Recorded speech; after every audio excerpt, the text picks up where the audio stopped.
Hi, I'm Noah, and welcome to Florida Focus, where politics, culture, and a biblical worldview collide. Today, we are on part 4 of our 4-part series of Biblical Worldview, and we're talking about how you can't have morality unless you follow a biblical worldview. Today on Florida Focus.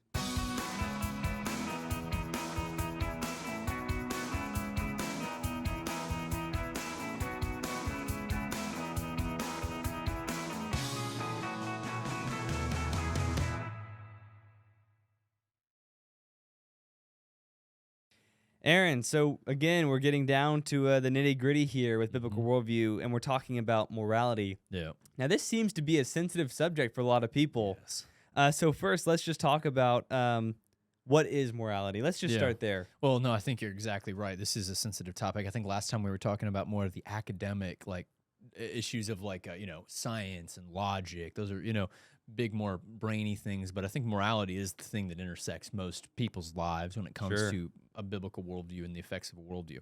So morality is the code of conduct that you choose to live your life by in terms of, ethics and the interesting thing is, I think we've seen examples in our culture straying away from what would have been a biblical worldview or a biblical view of ethics, and I think that's drastically. I think that's been one of the drastic factors in how our what we've seen in our culture's moral decline. Let's kind of talk a little bit about this in terms of the nitty gritty of how a biblical worldview underlines absolute morality. Yeah, well, for one, we referenced this in the last episode about how you know something is moral, right? If you don't believe in God, who defines morality? Right. So, and the big thing is, God impressed things on our hearts about good and evil, right? The conscience, yeah. And if you believe in God, don't believe in God, you still have those impressions on your heart. Now, whether or not you choose to follow those, it's a different story, and that's where morality comes in, right? You might be inclined to steal from someone, but if you don't, right, you'd be acting in a moral aspect, right? You might say, like, my heart is wanting to do this, but I'm going to ignore that because morally I know it's wrong, right? But without God, you can't stand on anything morally, right? You can be a moral person, but you would have no grounds to judge morality on, right? I don't know if you wanted to expand on that a little bit. Well, so when you pull God out of the equation, you end up with things like Immanuel Kant's the categorical imperative, or you end up with like utilitarianism or libertarianism. Basically, like utilitarianism would maintain that morality, the best morality, is that which brings the greatest happiness. The problem with that is, let's say, who's to determine what creates the most happiness? Maybe you could say like Adolf Hitler. Okay, Adolf Hitler made the majority of the people of Germany happy by exterminating the Jews. Let's say in a hypothetical, in that, let's say that was the case. Well, does that justify the slaughter and the suffering of millions of Jews during the Holocaust? Because the greater good was accomplished, the greater number of people were made happy by their death. In a case of a rapist raping a little 5-year-old girl, utilitarianism would say that if his happiness is greater than the little girl's suffering and anguish, it's morally good. That's utilitarianism, and that's one extreme example, but exactly how crazy things can get. And you had mentioned you gave a different example. You had a third one there. What was that? So Immanuel Kant's categorical imperative would kind of fall in the middle of that, similar to utilitarianism. But in terms of that, also like the other issue would be like the postmodern perspective on morality and such. And again, that would basically be saying whatever you feel like goes. And again, there's variations of the postmodern thought. Some will say, well, we don't want a democracy, whatever the majority of the people decide. Right. What if the majority of the people decide to take away the freedoms of the minority? That's the danger that our founding fathers feared about democracy. That's why they wanted to create a constitutional republic and insulate us from a pure democracy, because they knew pure democracy could turn into a mobocracy. Well, and you had mentioned libertarians, right? And the issue with that is, do whatever you want as long as it doesn't affect other people.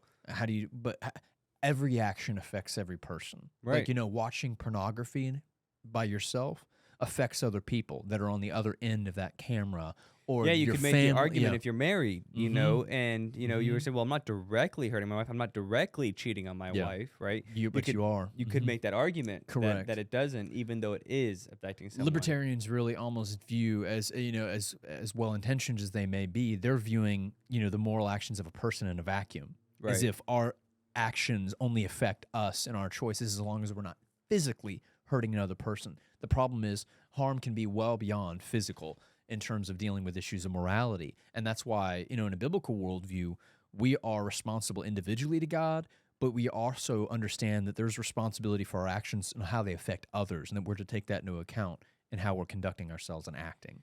Yeah, so I want to touch on what is evil, because we're talking about morality. So to know what is good, you have to know what is bad, right? You have to know what is evil. So I want to kind of expand on what is evil. Yeah. How do we define something that's evil, right? How do we know that something is evil? And then why is this important, right? Why is this an important thing for Christians to know when it comes to things like transgenderism, the mutilation of children, right? Things like that. So and a couple of points there, but let's start with what is evil. Yeah. So evil, I would say evil is basically anything that opposes the character of God. And specifically, too, I think we need to realize that evil is not a thing in and of itself. Obviously, we do believe in acknowledge the devil and, other, beings that would be advocating for evil. But evil itself, I think St. Augustine actually described it as really the absence of that which is good. For instance, adultery is taking something that is good, sex within the bounds of marriage, something that is beautiful and holy, and perverting it. So it's taking something that which is good and perverting it as evil. Lying is taking the gift of communication that God has given us, the gift of words and communication, and turning it on its head to deceive others.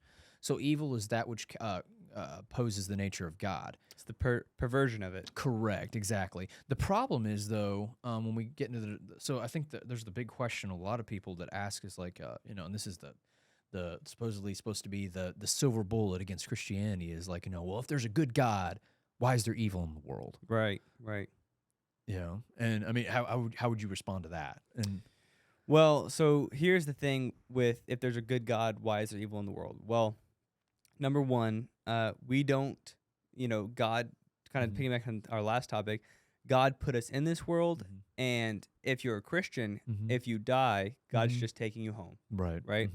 Now let's talk about really quick, God sends people to hell, right? Yeah. Well, here's the thing. From the moment you are born, God is consistently reaching out to you, calling you to be with him, right? And if you consistently reject God's love, then God loves you too much to subject you to eternity with him. Yeah. So what he's going to do, hell is really the separation from God for eternity. Because for all of your life, you rejected him. And he's saying, I'm not going to force you to spend eternity with me because you clearly don't want that. We see this from Christopher Hitchens, who said, even if God was real, I don't think I'd like him. Yeah, exactly. Right? So that really becomes the issue there when you're talking about, if there is a good God, then why do bad things happen? Well, the next thing is, how do we define something as bad? Yeah. Right? We don't know that something won't have a good outcome from it because we can't see. We're not omnipresent. God is omnipresent. He sees future, past, current, everything, right? We can't see where this is going, right? So there is usually a possibility that good will always come from bad, right? And I would say even beyond that on a broader scale as well. So when we're talking about obviously there's the theological answer, in terms of God created a perfect world, but man through sin brought death and destruction and pain and suffering into the world. I don't think people like that answer. Yeah, exactly. But it's really our fault. We've messed up the world. It wasn't God's fault. He created it perfect. He allowed man the free will to be able to choose evil or to choose good, and man, unfortunately, in the beginning chose evil. But even in spite of that, instead of wiping out planet Earth, like God could have had every justification to do so, he came in the person of Christ and sought to rescue us and reach out and show us compassion. But even beyond that, so that's the theological answer. But the logical side of it as well goes back to the concept of good and evil. Well, okay, the question of why does a good God allow evil in the world? Well, if you're acknowledging there's such a thing as evil in the world, then there must also be good, the opposite of that. Right. But how do we define what good and evil is? Is good and evil absolute terms, objective terms, or are they subjective? Because if they're subjective, end of conversation. Why does a good God allow evil in the world? Oh, evil is subjective. It could be, the question is irrelevant. But if God allows, or if there is such a thing as evil, there must be such a thing as good. That means that there must be an absolute standard to judge what good and evil is, which points back to a moral law that would state that standard. But if there's a moral law, there must be a moral lawgiver. But if you're a secularist, there's no lawgiver, there's no law, there's no standard, and no good and evil. Well, this is it's self-refuting. This is a good segue into the main issue people have is when you say you cannot be moral without God. Now, let's just clarify. You can act morally, but what you really have is no ground to stand on to justify your morality. Correct. So, can you be moral without God? Being good without God is just no good because there is no standard. Like, who's to say what good is? If there's no God to create a standard by which you judge good and evil, then it is left up to mankind. And standards change. Mankind is subjective. We change. We're known for being inconsistent. We're known for being contradictory. So again, is good and evil, is it based on the majority, like a democracy? Well, then you could have someone, Adolf Hitler was elected to power by the people of Germany. Right. Is it by might makes right? Whoever has the biggest fist or the biggest gun or the biggest nuclear weapon. Well, that's what many totalitarian dictators throughout the centuries have said, is that, might makes right.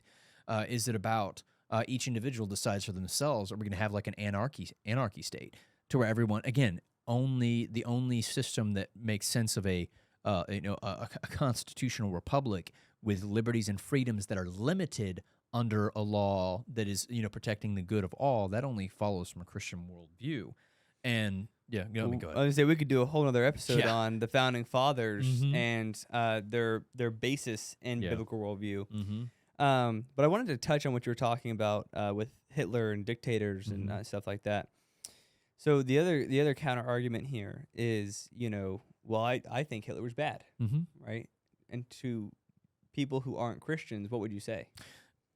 How do you know Hitler was bad? On what basis are you going to judge Hitler's actions? Who are you? Oh, you pull out a postmodern phrase like, who are you to judge? Like, you do me, I'll do, you do you, I'll do me. Right.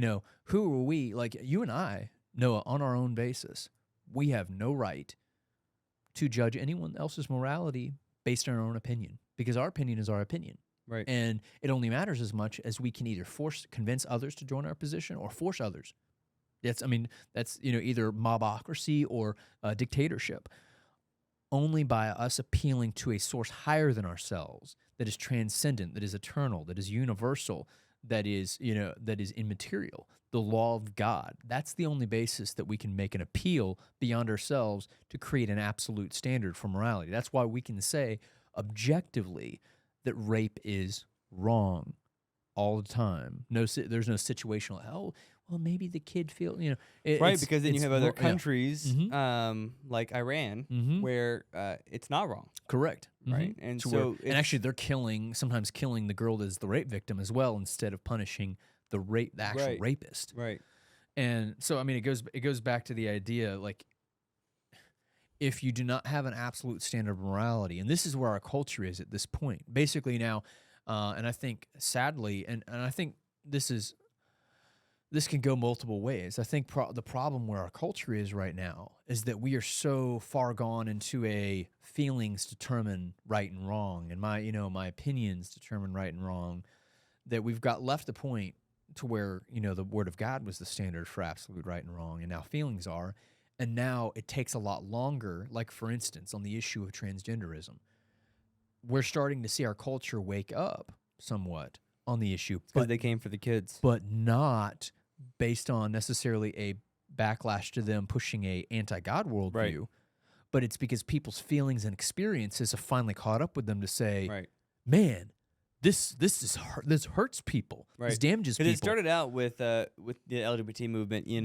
Let us be happy, let us be free, let's do what we want. Let us do what we want in the privacy of our own bedrooms. Right. Yeah. Right. And then it turned into well, you have to accept us. Right. We want to get married. Yep. You have to accept what we're doing. Yep. And then it turned into well, we are now abandoning all laws of nature, and we're saying that a man can be a woman can be a man, and if someone wants to identify as a lampshade, then good for them. Praise Jesus. Yeah. Hallelujah, right? Mm-hmm. And then now we've come so far that it's like, okay, well, these were adults making decisions. And now they're saying, well, here's the thing, though. Mm-hmm. Kids at 3 years old might think that they're a different gender. Yeah. And we should really proceed with caution about gendering our kids so that at 14 years old, if we want, they should be able to go on hormone blockers. They should be able to have a double mastectomy, right? All these things. And I think what happened is exactly what you said. Parents were, okay, whatever. That's a little weird. Okay, whatever, right? And then it came to the kids. And they said, whoa, whoa, whoa, whoa. Yeah. Now you're crossing the line, right? Because places like California just said if you don't affirm your child's gender, they can take your kid away from you. So now all of a sudden there's this big uproar of parents who are saying this is not okay anymore. You guys have gone too far. And now, like the pendulum always does, it's on the downswing. Yeah. Right? It's swinging back the other way, and it's actually kind of exciting to see that take place. Yeah, but the issue is, too, the concern is we really need, the sad reality is because we've departed from that biblical worldview and now morality is determined on feelings and experiences, the question is how many dead bodies or ruined lives have to pile up before our culture wakes up, and that's why we really need to push the church to call for a return to a biblical worldview and understanding of morality, because that's the foundation that if we started with that, we wouldn't have all these ruined lives and all these destroyed things. We wouldn't have to have all the experiences and feelings, the horrible experiences and harmed feelings happen for people to wake up on that. No, that's a great point. And just one final point on that. You know, we have a thing at Florida Family here. It's called the Capital Project, right? And it works to link pastors with legislators, right, and pray over them and help them when they're making these decisions, like passing laws for taking people's children when they don't affirm their gender, right? And so I agree with you that the big thing is we need to start in the church, and then immediately, we need to have the church be a place where truth is taught, But more so than that, you can't outsource your kids' education, right? If I understand that homeschooling doesn't work for a lot of people, but if you're continually outsourcing your child's education, then you can't be upset when they come home indoctrinated. Correct. Right? Yeah. So you really have to instill these values in your kid. If you're going to send them to public school, you should be debriefing them every day. What'd you learn today? What'd you learn? Tell me what they told you today. Because then you can go point by point. Oh, that's nonsense. Right? Here's what we believe in this family. Here's how you respond to that. Exactly. I mean, morality, the ultimate bottom line is that the movement that we've seen in our country attacking a biblical worldview and attacking biblical morality is really an attack on the imago Dei, the image of God that God placed upon each of us as human beings, whether it's a deliberate attack, whether it's abortion, attacking the image of God of these little precious babies, whether it's the transgender movement, targeting these people that are dealing with mental illness or these little children that are vulnerable to impressions, attacking their precious little bodies. Basically, that God created the male and female in his image. We are attacking the very image of God by allowing that ideology to be supported, whether it's physician-assisted suicide, attacking the elderly that God told us to honor and respect and and help. We're saying, oh, your life is not valuable because you're a burden on society. We're placing a financial number on you. Utilitarianism. The value of eliminating them is worth more than the value of keeping them and such. So I think it's really comes down to the issue of morality is an attack, whether we're talking about, premarital sex, you are basically premarital sex, adultery, lying, deception, all these different sins that the Bible talks about. We're really, whenever we have sinned against a person, in the past, what we are doing is we are spitting in the face of God and saying, I know you created this person. I know you loved this person. I know you died for this person. I know you cherish them. They are, your created being. I could care less. I'm going to do what I want. I'm going to shake my fist. I'm going to use them for my purposes. I'm going to use them and do whatever I want to them. That is the morality that we've been left with in our nation, and it is attacking the precious image of God that He has given us and placed upon each of us, and basically saying, God, we don't care about you. We don't care about your creation. We're going to use them for our purposes, and that's the whole sexual revolution. That's what the whole sexual revolution was about. Really, is just using people for one's own pleasure and not caring about them at all. Yep. So absolutely.